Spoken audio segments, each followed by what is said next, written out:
மகாராஷ்டிராவில் ஸ்வேதான்றவங்க சாமி கும்பிட்றதுக்காக தன்னோட நண்பரோட மலை கோயிலுக்கு போயிருக்காங்க. அங்கே காரில் ரிவர்ஸ் எடுக்க ட்ரைனிங் எடுக்கும்போது பிரேக் அழுத்தத்துக்கு பதிலாக ஆக்சிலேட்டர் அழுத்ததுனால 300 அடி பள்ளத்துலேருந்து கீழே விழுந்து உயிரிழந்திருக்காங்க. புதுசாக கார் ஓட்டி ப்ராக்டிஸ் பண்ணுறவங்க நார்மல் ரோட்டில் காலி ரோட்லேயே பதட்டப்படுவாங்க. 300 அடி உயரன்னும் போது அவங்க என்ன பண்ணுவாங்க? உயிரிழந்த அந்த தோழிக்கு என்னுடைய ஆழ்ந்த இரங்கலை தெரிவிச்சுக்கிறேன்.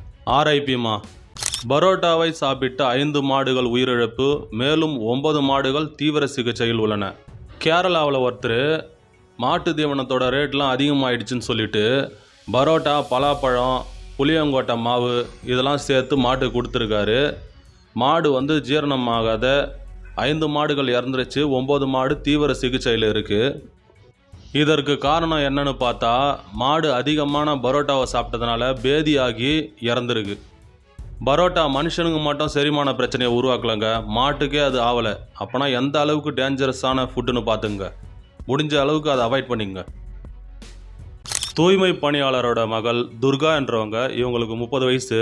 2019 2024 வரைக்கும் டிஎன்பிஎஸ்சிக்காக படிச்சிருக்காங்க. இந்த 5 வருஷ உழைப்புக்கு கிடைச்ச பலன் குரூப் 2ல் தேர்ச்சி பெற்றிருக்காங்க மற்றும் நகராட்சி ஆணையராகவும் ஆகியிருக்காங்க. இது மிகப்பெரிய சாதனை தான். ஆனால் இதை பார்க்க அவங்க அப்பா உயிரோடு இல்லை. அதுதான் கொஞ்சம் வேதனையான விஷயம். ஒரு சாதாரண தூய்மை பணியாளரோட மகள் நகராட்சி ஆணையராக ஆகுறாங்கன்னா அது மிகப்பெரிய வெற்றி தான். இந்த வீடியோவை பார்த்துட்டு இருக்கிறவங்களில் யாராவது டிஎன்பிஎஸ்சி, நீட்டு இந்த மாதிரி விஷயங்களில் ஃபோக்கஸ் பண்ணிட்டு இருந்தா தயவு செஞ்சு லீவ் பண்ணாதீங்க, தொடர்ந்து போராடுங்க. இந்த அக்காவுக்கு 5 வருஷம் கழித்து தான் அந்த ஒரு வெற்றி கிடச்சிருக்கு. அதனால் ஃபஸ்ட் அட்டம்ப்டில் தோத்துட்டோமேனு மன விரக்தி அடையாதீங்க, தொடர்ந்து போராடுங்க, நிச்சயமாக வெற்றி கிடைக்கும்.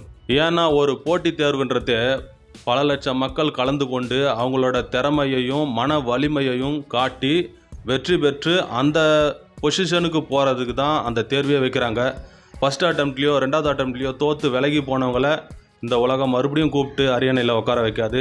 தொடர்ந்து போராடுறாங்கல்ல, அவங்களுக்கு தான் கடைசியில் அந்த வெற்றி கிடைக்கும்.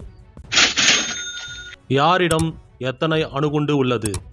ரஷ்யா 4380, அமெரிக்கா 3708, சீனா 500, France 290, Britain 225, India 175, Pakistan 170, Israel 90, வடகொரியா 50,